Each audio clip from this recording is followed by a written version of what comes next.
is up? What is up? Breaking news. This gorgeous Thursday morning here on the East Coast. What's up, everybody? It's the All Day Everyday Show with all the AJ and Manny Ruffin coming to you live from WeBet Media Twitch, our Twitter at 8080 Podcast, and our YouTube, which is the name of the show, the All Day Everyday Show. If you are watching this on any other platform besides the YouTube, we would really appreciate it if you head over to the YouTube, drop us a like there. It helps the algorithm, helps us do what we want to do and get the exposure that we need to keep this thing pumping and rolling. What's up, though, guys? We got a great show for you today.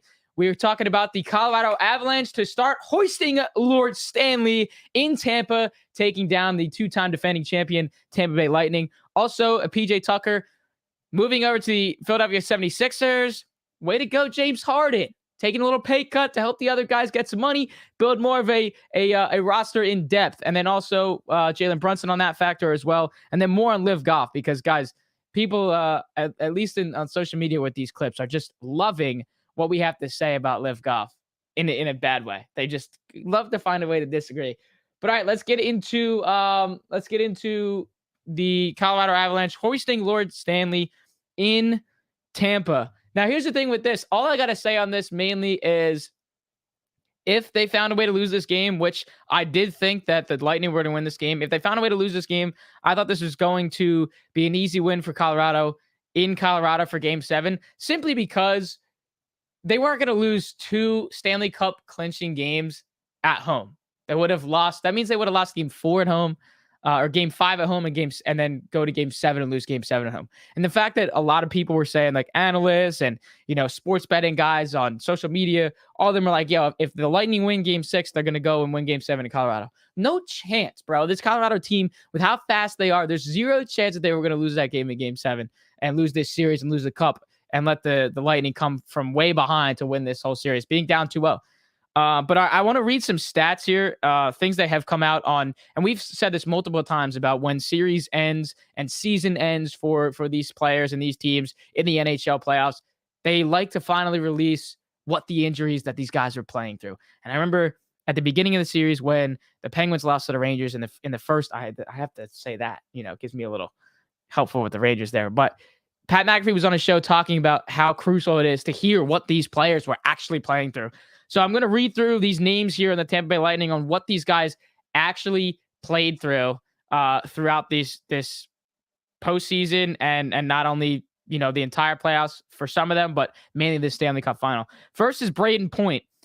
He played through 2 games with a significant tear in his quad. Next is Nikita Kucherov, who suffered a meniscus injury and played through it. Anthony Cirelli is another one, played through an AC joint sprain and needs surgery. Brandon Hagel played through the entire conference final and Stanley Cup final with a fucking foot fracture, bro. What? One block off the skate and you're done. Nick Paul played through a shoulder AC joint sprain and an MCL sprain. Corey Perry played through some of the playoffs with a shoulder AC joint sprain. Next is Ryan McDonough, former Ranger, by the way. He played through some of the Rangers series and all of the final with a quote-unquote mangled finger. I don't even know how you're able to grip a stick with that. And then lastly is Pierre-Edouard Bellemare, played the entire playoffs with a meniscus injury and played through it. These guys are just... Damn, they didn't list my man Kadri with his thumb? No, they did not. Well, because this is the team that lost. Okay. So God, we probably don't even need to know about. We don't even need to know about that. But this is just the mental toughness that these guys play through the entire playoffs. It's just no quit. And the other thing too is can we all be in agreement that NHL players are underpaid? I've been saying this since I was a kid. No, bro. No, they're not underpaid. Yes, bro. They are, bro. How? Bro, go look up NBA playoffs highlights. You're gonna see 450K views. Go look up Stanley Cup highlights. 60K. I'm talking about where they getting the money from? Where they getting the money from? They don't grow on trees. Where they get the money from?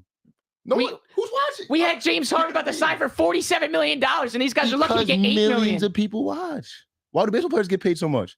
The World Series last year had more viewers than the fucking NBA Finals. Bro, people don't give a fuck about hockey. It's the cold truth. People don't give a fuck about hockey, bro. We be trying to put people on the shows, but bro, there's no someone please look up the Stanley Cup Game 6 highlights. It probably has 100K views. Let's see. If it had like 200K views, I'd be like, good hockey. like good. Like I'm watching highlights before shows. It has like 78K views. Like y'all series. Some other shit has like 100K views. Like it might be like the Avalanche and Blue series, like 100K. We're gonna views. find out right now. Stanley Cup viewership in 2022. That shit is like 4.6 million. Like, come on, bro. Okay, let's go. But that World Series was 13.6. 13.6 for the World Series with Braves and Astros. What? They deserve to get paid. What do you mean? Where? Let's do this. NBA Finals 2022. Probably 11 million. 10, 11 million. 12.4. Come on, bruh. So we're up. Paid more than who? Just under 8. I still think that, I mean, in terms of the players, bro, they're still underpaid. How? I'm taking the fucking viewership bullshit out of that. I don't want to talk about the viewers. But that's where the money comes from. Well, that's what the money is. Yeah, 100%. But I'm taking it. I'm taking it on the players itself, bro. These guys are never gonna. These guys are one of the toughest, one of the toughest athletes out there, and it's just. Look, and everyone's gonna say, I respect hockey players. I respect hockey players. I think they're idiots. I was just telling you before we recorded. You guys don't get paid enough to do all that. Pay for a torn quad. Okay, like hats off to y'all though. Y'all don't get paid enough. People don't give a shit enough about y'all. They got that hockey pride, so I can respect it. But no, bro. Like hockey got it. Hockey. I don't think hockey can really do anything but raise awareness. But like, come on, dog. 4 million people watch y'all Stanley Cup final. Like, you feel what I'm saying? I will also say this though. Colorado fans are bigger probably, fans of the Avalanche than the Denver Nuggets. And that's right probably now. Honestly, like if you look up past Stanley Cup finals, probably one of the more watched ones, bro. Like I'm telling people about that to watch that Stanley Cup final. Like mad people were saying like, yeah, this is the wild series, like As versus Lightning. Like that's probably one of the better Stanley Cups, like buzz wise, in a minute, bro. Like if you ask the average viewer who the last two teams of Lightning probably beat to win the Stanley Cup, they had no idea, bro. Shaq and Chuck were saying it on the TNT broadcast. Fire series. And then the other thing I want to highlight is a very just a very what's the word I'm looking for? A very disappointing 3 years for Corey Perry, as he has lost back-to-back Stanley Cups with 3 different teams: the Dallas Stars, the Montreal Canadiens, who weren't even supposed to be there, and now this year the Tampa Bay Lightning. He was put in very, very good positions, and he could have been a Pat Maroon, just like with the Lightning and the Blues. Instead, 3 years later, not even holding a cup. And he's obviously getting towards the end of his career. We know who he's played with back in the day with those Ducks and Ryan Getzlaf as well. But he's probably there's something to highlight there as well. He's probably played a shit ton of games in those series hurt. For none of that, for no conversation. No conversation. And, we're going to talk about, obviously, when we hear eventually after the parade and the celebration, we'll see what the Avs were dealing with their injuries. They should go on strike or some shit, bro. No one's playing through injuries like this. Not even football. Like football, bro. Football players be sitting down. Be sitting the fuck down. Now they get back in the playoffs. And listen, I don't gotta say Derrick Henry, for example. Like, I'm not saying Braden Point is tougher than Derrick Henry because he's not. No draw. But Derrick Henry fucked his foot up. Sat down the whole year. I'm gonna come back for the playoffs though. Like, I'll say this too. Like, I don't even want to say shit about the NBA because we don't even have to put the NBA players on there. I roll my ankle now for 4 weeks. Well, let's be honest though. Like, no one's moving, jumping, sliding, bro. Fast. If he takes bro. If we're playing through a foot fracture, if we stick one, what are the probabilities out there? What are the probabilities that you going to get another puck off the foot? Besides the probability, and the probabilities of you going up for a dunk and coming down the wrong way. How many times you doing that? Like, what? Let's talk probabilities here, bro. Well, we're also, you know what I'm saying? Our bodies are on the line 100% for a blocked shot, those especially in the playoffs. Those guys are idiots. Those guys are. Be honest though, like those guys are ridiculously idiots. Yeah, it's crazy. It's crazy. Like I couldn't. Like all that is just mental toughness, bro. And I'm gonna say this I think like hockey players are just bred that way. Like football players are bred that way. Like not worry about head injuries and shit. It's idiotic. Like me playing through a lot of concussions, idiotic. But like you get bred that way from when you're younger. Like I think it's just weird programming with hockey. Like, no, I can't sit out. Like I got a broken rib, like torn quad, like this and that. Like my Achilles might rupture, but like love of the game, man. Like, bro, you do not get paid enough, bro. You don't get paid enough, bro. Like I would love to see these dudes at 45 years old try to pick up a fucking birdie putt. Probably can't do it, bro. Probably can't do it. Probably knock it in a 260-yard albatross. Can't grab that for me. Fuck nah, bro. Kids in the backyard trying to play with them. They can't throw baseballs and shit. The good thing that we can say though is you don't get paid enough. The concussion factor has benefited a lot for NHL players. We look back at a prime example of this is years and years ago, Chris Pronger. When he ended, I mean, he was, I hate to say it, but like his brain was mush. And it is what it is. And the NHL has done, just like football, has done a lot better with concussion protocol, trying to limit the hits to the head, and especially in hockey where bro, every time these guys get hit, that helmet's off. You know what I mean? So and they go into the boards too, like that shit every single time. bro, it's like chin to boards. You remember who was the player that got hit from in the back? It was Ryan McDonough. He definitely got pushed him. He definitely got a concussion right there, bro. He and it was a boarding penalty on McDonough. The other thing I want to highlight too is the longest tenured Colorado Avalanche finally got his cup. That's Eric Johnson. He was on spitting chicklets, excuse me, after the cup win. And Biz had asked him like just how they were feeling, the energy. And Johnson goes into this rant and this tangent, explaining how they didn't sleep. They were up till 7:30 in the morning, you know, just on that quote unquote, like he said, that high of winning the cup. And he said they get back to their rooms. It's like 7:30 in the morning. They got about 90 minutes of sleep. And then he's like, I get a knock on my door after sleeping for 90 minutes. And it's our captain, Landeskog, standing outside of my door with the cup in his hands, butt ass naked. Like, that's like, bro, these guys are different. These guys are just different. What? Like, but it's drawn though, because like, I really wonder what they do for hockey players, like the whatever the Players Association or some shit for like their health and shit, because they actually like don't get compensated enough for what they put their bodies through, but they get compensated enough for what the product, I guess, yield, like the results the products yield, like from the viewership, which is kind of like, if you think about it, like a football player and a hockey player should be getting the same medical attention, like same caliber medical attention, same tier medical attention. Like, I don't know if it's the same shit. I really don't. You feel me? But it's like, if you got a sport where your fucking file's only getting 4 million views, like, fuck, dude, there's only so much we can do to help you. Like, I don't know. It's kind of a fuck situation. It's different for hockey, but you know, I just got to give a lot of credit to this Avalanche team.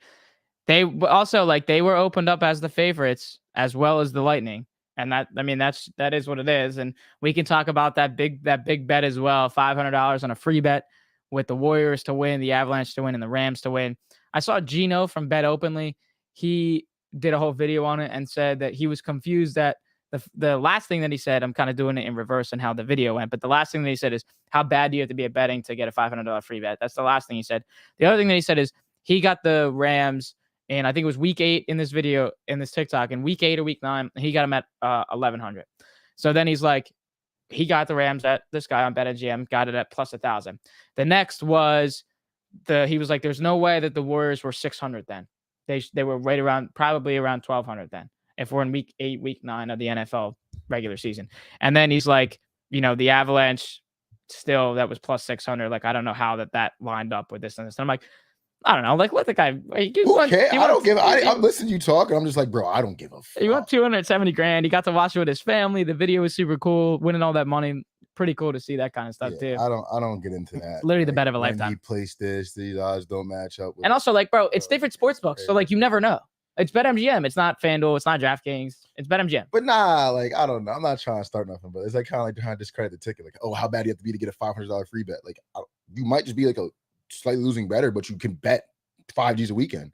Like, if you, like, say for instance, like me losing, let's say 200 3 weeks in a row could be equivalent to him losing 2 racks, 20 racks, 12 racks 3 weeks in a row. Like, he probably might have a shit ton of money. Like, yeah, get a $500 free bet. I've gotten $10 free bets, $20 free bets from FanDuel. You probably have too. Yeah. Because we lose a little $25 bets. Like, you know what I'm saying? Like, I'm just trying to keep you locked in. Yeah. I want to keep you betting on the book. I ain't mad at him. Help the bettors out. And they will reward you with losses. He used it for exactly what you use a $500 free bet for. A fucking lotto. Yeah. And for a lotto, you're exactly right. But okay, enough on the Stanley Cup. Finally, Lord Stanley is in sole possession of the Colorado Avalanche. They dented that motherfucker too. They did, bro. They did for that picture. I'm like, look, what I hate and we talked about this with the Warriors. That's too. Fire though. Like, I hate seeing these guys, like these teams, win it when they're not in front of their home fans. Yes. And we got to see it again we saw it with the Warriors, we saw it with the Avalanche. But good for the Avalanche, stopping that three-peat that could have been for the Tampa Bay Lightning. But again, John Cooper, another respectable performance. Very, very high, very much for myself. High praise for that man. There was a clip of him walking past in the handshake line, walking past Cal McCarr, and he's just like, you know, get ready. I don't think that's the only trophy you're going to hoist tonight. And what did he do? He won the Conn Smythe MVP of the entire. Shout out Cal, bro. Yeah. Young player, and was a fucking stud. I'm seeing more and more stats of his first 3 years compared to Bobby Orr's first 3 years. And it's just, it's absolutely electric of what this guy can do as this young. He's such a facilitator on the ice with the amount of assists that he can get. He had 84 points this season. bro, you can't even say enough on Cal McCarr. It was the John when he was. I talked about it already in the last show, but he was getting pressed with 2 people, and he fucking geeks his way out of it. And the bull tries to hit him. He shrugs him off and hits him back, lays him out. Like I was like, nah, yeah, he's a little different. Like you know what I'm saying? He move a little different. People. It's drawn though because there needs to be more Cal McCarrs, need to be more McKinnons, there needs to be more. I don't know, Austin Matthews. Like because that's the only way this shit's gonna go up. Like people don't understand. Like the average viewer doesn't understand. Okay, Lightning versus Avalanche might be a crazy series, but you don't know who's on the ice, bro. Like Nikita's out there, Cal McCarr's out there, McKinnon's out there. Like there's bodies out there, bro. I didn't even say Stamkos. So many other people. Vazzy, I didn't even say. Like it's like when that shit happens, because look at the World Series we can watch. You know, people like Max Fried, people like Hoist, people like Jock Peterson. Like there's more names to get attached to with last year's World Series. Like I don't think with hockey, I think they just need to be able to get attached to some more stars. Because really, like you peeped it when I figured out how gross Nathan McKinnon was. I didn't know Nathan McKinnon was that good for a long time. I knew he was a good hockey, like you know what I'm saying. You know, good hockey players, but I didn't know he was that gross. Right. You feel me? And then when I saw that, like everything is a buck. I'm way more locked in now. Like it's not just on Nikita. You know what I'm saying? And I think that's where that's why there's only 4.6 million people watching the Stanley Cup because people just don't know. You know what I'm saying? I like that take, bro. People just don't know, bro. You feel me? Like they just don't know what's going on, who's out there. Like I told you when my boy took me to my first hockey game, I saw Sidney Crosby in person. I'm like, oh, like that's why he's who he is. Like I can look at the stats all I want, but he's out there on the ice just fooling with people. Like, I don't care. Well, I saw McKinnon say he was like, I'm inviting Crosby because a thing that McKinnon had say in the, like it was with Emily Kaplan right after they won, and she was asking him some questions. And a player comes over and you couldn't really see who it was, but he hugged somebody and he's like, 87, 87. And Emily's like, what does that mean? What's 87? I remember that shit. And he had said he was like, his room number was 1787 or something along the lines like that. And whoever he had hugged, he was like, our favorite player is Sidney Crosby. So all we said was it was meant to be, and they won it that same night. And the other thing about Sidney Crosby is Nathan McKinnon did say as well that when the Penguins won in years prior in their reign of the Stanley Cup, McKinnon was invited to Sidney Crosby's Stanley Cup party, and he said he was the drunkest there, like Nathan McKinnon. So he was like, I'm inviting Sidney Crosby, and you bet your bottom dollar that he should be the drunkest at my party. So I think that was pretty funny. But okay, enough with the NHL. We can put that to rest. We get into our quote unquote dull period with just the MLB. We now can have a little bit more excitement because even though the NBA is over and the Warriors did win the finals, we get some free agency, a lot of moves already happening in NBA free agency. PJ Tucker over to the Sixers, where James Harden has agreed to take a pay cut, $47 million. He's going to take that pay cut, get some other guys paid, and hopefully build this roster where they can have a better postseason in the playoffs against these higher end teams. No, yeah, I fuck with the PJ Tucker move. We need a bulldog. I was telling my boys, I'm like, first of all, like we gotta get past the 30 million because everyone who has a problem with this contract is like he's getting paid 30 million. Like if you look at PJ Tucker's past contracts with the Bucks, it was 1 year with an option. Heat 1 year with an option. Like we are just saying that we know we're not gonna keep him longer. We're gonna keep him longer than 1 year, which he's an old fuck. But yeah. I look at it as give us 1 to 2 more years of good basketball, and then be Iggy, Udonis Haslem. Like I love Joel Embiid to death. I don't think Joel Embiid's going to the locker room at halftime and telling James Harden he's playing like a fucking pussy. You need to shoot the ball 1 or 2 times. He'll tell him to step it up. But PJ Tucker's played with him in Houston. They're boys. Like they're probably doing business ventures together. Like he can talk to James Harden in the way that James Harden needs to be talked to. I don't know if Joel Embiid can do that. I mean, it's just a star player dynamic. Like you don't really want to put your man down. You don't know him like that. I think he'll be a really good piece. But what the general public's gonna be looking for, like PJ Tucker in the corner hitting threes and being like a huge impact player, I don't think that's what you're gonna get. It's more of like this is a really good mentor. He's been around, I mean, 4 or 5 winning teams. I mean, we can even say when he left the Suns, they turned around pretty fast after he left. Goes to Houston, very good. Goes to Milwaukee, very good. Goes to the Heat, very good. So he's been around it all. I'd pay the tax for him, and hopefully he can keep James Harden's head on straight for real. You will see us make more moves though. I don't know if Tobias Harris is gonna be a Sixer next year. I really don't know. I'm hearing Daniel House. I'm hearing Otto Porter. Hearing a bunch of other names. Like hot take. They want Toby out of here before that shit tips off, 100%. And I think that has to do with why Harden's taking a little bit of a pay cut, bringing in guys like Melton, bringing guys like PJ Tucker. Toby, you might have. I love you, baby, because Toby opened up a crumble cookies in Wayne, PA too. He loves it here, but they might not love you as much as you love it here. Toby, as fortunate as it is, I got paid a lot of money. We've also been seeing like the Tobias Harris slander as the season's gone on. So long, and honestly, I'm not gonna say he had his best year last year because he didn't, but it wasn't. He found a way to turn it on at some points. His ugly is really ugly. Yeah, like it's like the Rush shit where you can like if you really want to find out bad clips of Rush, like we can do that. We can put it up right now. We'll put like it that's right how now. I feel about Toby. Like Toby, yeah, like he's not gonna wow you, but if you really want to find ways to have him piss you off, like we can get like a 5-minute compilation of him dropping the ball, doing a bunch of dumb shit. But I'm not. I like Peter Tucker here. I think it's really good, really a Philly move. Just like Nick Sirianni fucking fighting Giants fans. It's a Philly move. I'm a fan. I want to know how you feel about that Jalen Brunson contract because I think I'll let you wrap though. Yeah, so Jalen Brunson, we're looking. It was supposed to be 4 for 100, and now it's looking more towards 4 for 110. And I like the move, but not only myself, but mainly a lot of NBA fans, a lot of NBA analysts. Stephen A. Smith said it best about a week or so ago that he's not taking any discredit towards Jalen Brunson, but a lot of this money that's coming into these contracts and these deals and what his agents are saying to teams, this is all built upon him playing when Luke is out. And Absolutely. and like you said before we started getting going, is that people are going to forget that Brunson was coming off the bench.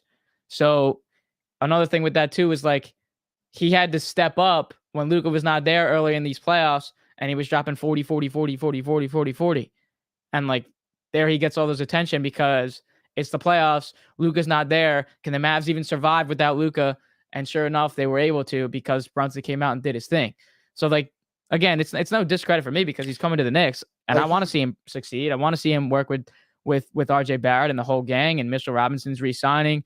Say goodbye to Alec Burks. Say goodbye to Nerlens Noel over to Detroit.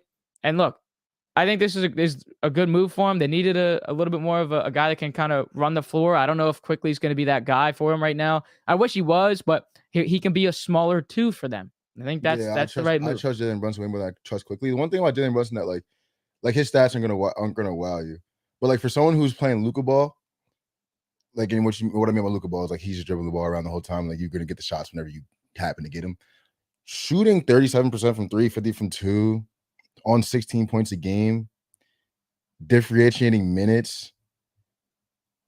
He showed us his worth. I'll say he showed us his worth because the thing about the league is like once you get that knock on the door, that's all that matters. Yogi Ferrell was from Indiana. At Indiana, he was the dude, but comes in the league and is kind of wavering. Same thing when he goes to Dallas, gets a 10-day contract. As soon as they knock on the door, he's hooping. Now he got paid and like he's taken care of.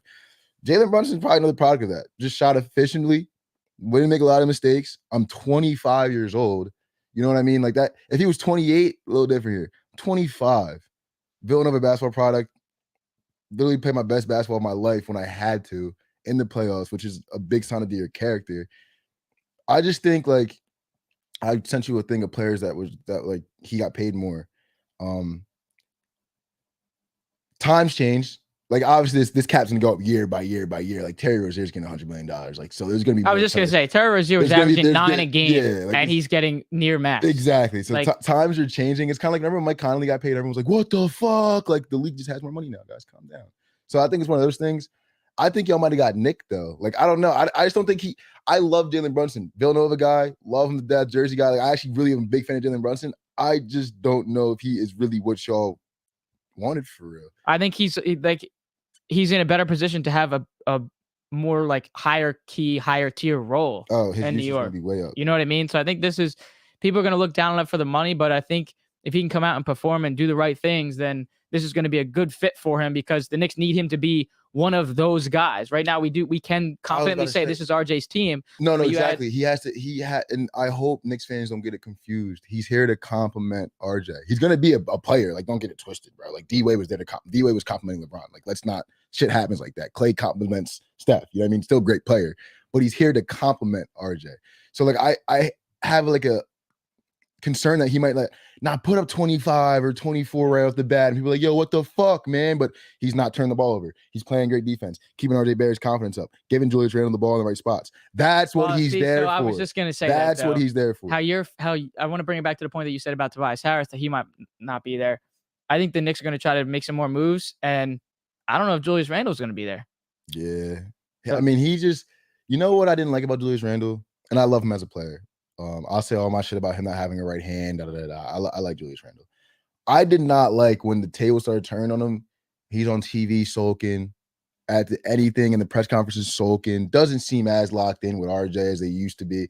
And when you look on the flip side, shit was getting tough. RJ was dropping 50 balls.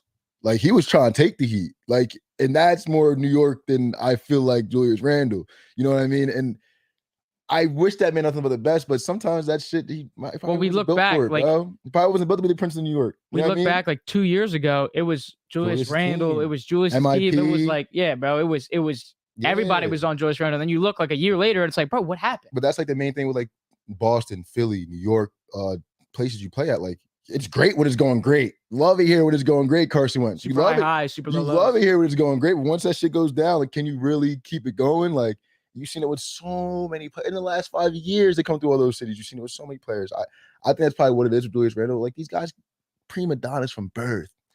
He's probably not. He's probably not from some place where he's like like it's not all good where he lives at. Obviously, probably not.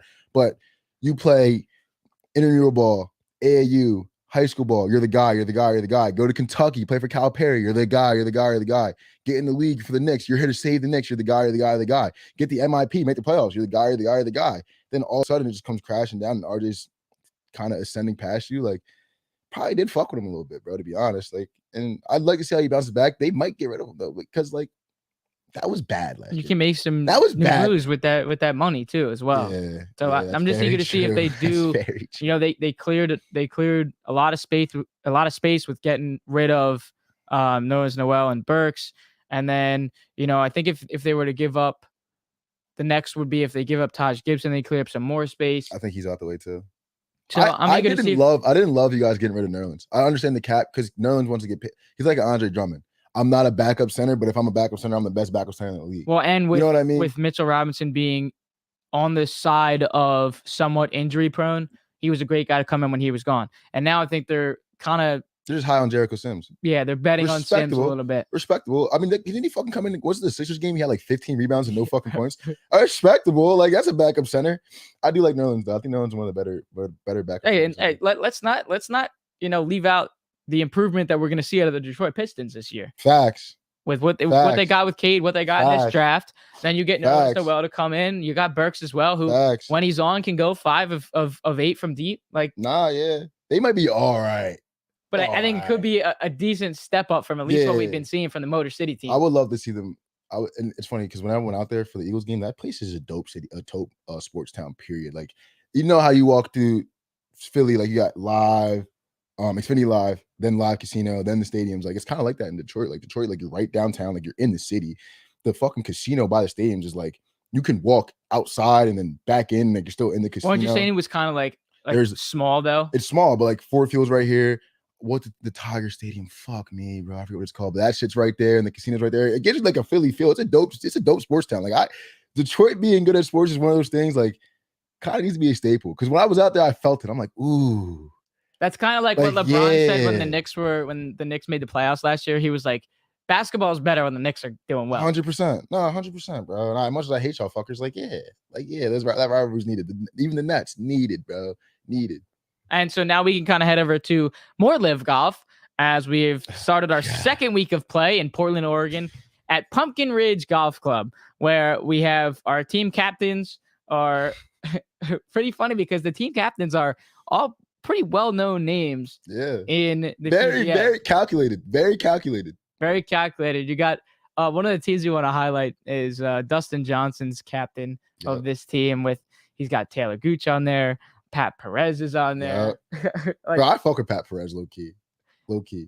And I just think it's funny how, in our comments of our clips of the LIV Tour, it's just funny because we're not talking down on these players for going over there. No. Go ahead and get your bread. No. We are just highlighting and giving a different view to it. That's all it is. I would say like it's just the most centralized view. Like I'm not listening to the Golf Channel. I'm not watching the ESPN segments when I'm talking about it. I'm just literally like, oh, Bruce Cook had a press conference. Like, I'll peep it. Oh, then he did that. Like, that's weird, bro. Like, you know what I'm saying? Like, Brooks is a fraud for what he has said about the LIV, and then now is there.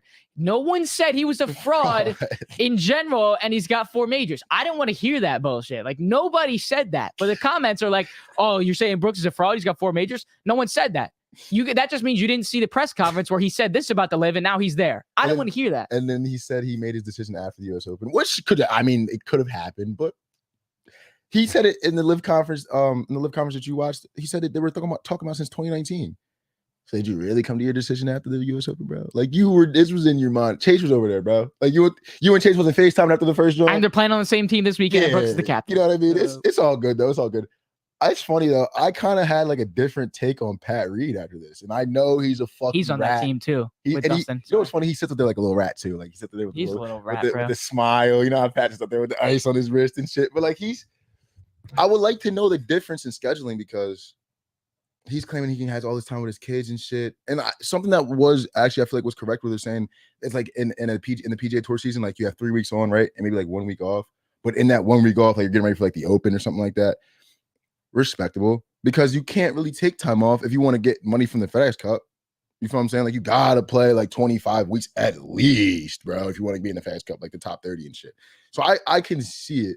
And Pat's whole thing was like he's dealt his whole career with raising his kids on FaceTime and all that. So he wants to be a home family guy, whatever. But people have come up and like debunked that whole schedule thing. Like I sent you some DMs where it was like all this schedule stuff that you're talking about is bullshit, guys. Like you're gonna be playing almost just as much over there. So I love to hear your thoughts about it because it seems a lot of contradiction going on out here. I saw some grounds passes for the tournament this weekend at Pumpkin Riz in Portland, Oregon. It was like $70 for each day. Oh my God, that's great. Bro, I know. And that's what I'm saying. Like, even though we were talking about going to the players and that shit was like 200. Right. And even though there's not like national coverage, obviously of the LIV Tour, and it's on YouTube TV. Low key better than ESPN Plus. Low key, I can just type in LIV Tour on YouTube. So here's the thing. Say what you were saying though before. Like you want to see the names though. Yeah. So only critique for the LIV Tour. I love the fact that I can just wake up on my computer and type in LIV Tour on YouTube and have 4 different live streams of the event. Fire. Not have to pay for ESPN Plus to watch Cameron Champion and John Deere Classic. We gotta do better, guys. Gotta do better. Yeah, no one's playing this weekend. No one's. But like, yo, I need to know who the fuck is winning, bro, on the leaderboard. I don't know who C Haka is. Like, I'm trying to see a name, bro, especially with all these different players and shit. Like, come on, we can't get it. Like, I do like how and like that's just been the staple that we've been used to is like. When you see somebody that's up, in the top left corner of the screen, you'll see the name, the hole that they're on, what they did in previous rounds. Did they birdie, bogey, double, like whatever the hell it was. How many people are in a field per event, would you say? At least 100? The casual fan is not going to know everybody like that, bro. And these are 12 teams. This week, there's 12 teams, 48 players. And it's just different that in a way that, people aren't used to. And like, again, back to the point of like us, quote unquote, from the comment section hating on this. We're not those older generation fans that have been watching the PGA Tour since they were kids where this happens and then you bring up the political side of things and then you're like, bro, I'm not following this because it's all blood money and this, that, and the other. I'm like, we're not on that side. We're young guys too. We just want to watch these guys play. And then the fact that they're getting some money, go ahead, bro. Like, I don't care. I mean, my sentiment from the jump was that when you read Phil's statement on his Twitter, at the end, he's basically saying we're doing this for the new generation PGA Tour golfers so y'all can get supplemented the way you're supposed to be supplemented. And if you look at there was a tweet, and I should have sent this to you to read it on this show, but the page No Laying Up, they fucking kill it. They listed all the shit that they already changed, like the PGA. Like that was the fucking point, guys. Like it wasn't about debunking this thing. I mean, they talk about Patrick Reed was talking about in the interview, like this LIV Tour could be, they're gonna get their OWGRs and shit, and we're gonna have our majors over here. So I don't know. I think it's more of a thing where it's like we are putting our foot down. Like it's like, bro, when your chick does something crazy, you know what I'm saying? And she wants to take a break. Like, all right, I'm gonna go bag something badder. I might post her on my Instagram story. So what? So you can see what I'm doing now. Yeah, I'm at the LIV Tour, and she badder, and I'm gonna get more money. You want me to come back though? Because you was kind of cooler though. You could cook better. You know what I mean? It's kind of like that. You know what I'm saying? I can't be mad at him. I can't be mad. Look, I'm just saying that just let them get their money. And like people that hate on it, like you still are gonna be able to watch it. And also, like, again, this goes to back to the older generation point, simply because not many of the older generation really knows what YouTube is or how to work YouTube. So like, they're like, bro, even if I wanted to watch it, like, how the hell am I going to watch it? Like, you know what I mean? But like, to your point, it's pretty damn easy to watch it. Yeah, bro. Search up LIV Tour. Way easier than any PGA. Like, it should not be easier to watch LIV than the John Deere Classic. I shouldn't have to download the goddamn Masters app and AirPlay it to my TV because I don't have ESPN Plus to watch the morning coverage until it comes on at 2 p.m. Funny story about the Masters. So this is back when I used to work at Chick-fil-A. So this is like the 20. I think this is the Masters that Tiger won. I think it's 2020. So it's the year after Tiger won. And no. It's the 2019 Masters. I'm walking in to work. I'm watching the Masters on my whatever my phone. I'm in the bathroom. I did almost got fired for watching the Masters in the bathroom. Like that, I got called the office immediately after. And I'm like sitting there like, yo, you don't know what's going on, bro? Like Tiger's like 8 under right now. Like you don't know, like bro, chill, bro. Like I did almost got fired for watching the Masters. We need to be more cultured as a country. You know what I'm saying? We can't be. I'm not getting it right. I just think that people are just like this is like you said. No, because if I walked in there watching the Super Bowl, no one say anything. That's basically what we're shining, and like you said about Phil, we're shining some more light for the younger generation about golf. Facts. But also now that you can like. Not even that though. It's like Scotty Scheffler deserves a bigger bag for what he's doing, bro. Cameron Smith deserves a bigger bag for what he's doing. JT deserves a bigger bag for what he's done. Jordan's deserves a bigger bag for what he's done. Like Tiger, people are getting a Tiger bag, but is that Tiger bag really enough, guys? Like we're almost just using Tiger as a crutch and excuse now. You know what I'm saying? Like Tiger already boosted your purses. Tiger should have probably boosted them fuckers like 8x, bro. Probably more than it is now. Like, well, what did you say the about Tiger Slam period? Are you fucking kidding me? Like, look at the crowds from that time, bro. They deserve a little bit more cash, and we all know that. What did you say about Bryson? About why he went over? Oh yeah, I fuck with. No, I'm saying I fuck with why Bryson did it though. If there's one person where I'm like, yeah, I feel you, bro, it's Bryson, because y'all wasn't trying to let my man do his content. So y'all see him first day he's out on the LIV tour. He's got 8 people out there, motherfuckers on his leg, on his hands and knees, somebody on his stomach, and he's doing his content. And his content's fucking really good. YouTube videos, really good, by the way. Like actually, really fucking good. So I really actually, I love. I fool why Bryson went over there. Like, one person, I'm like, yeah, I 100% agree.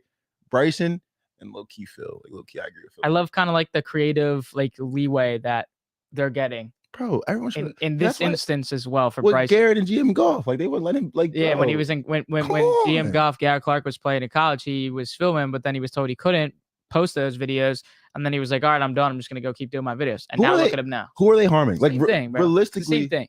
All them cameras they have out on the Masters weekend and all that shit. Who's Bryson Hurd if he's doing his little content out there? I feel like that would be fire. That you want to talk growing the game?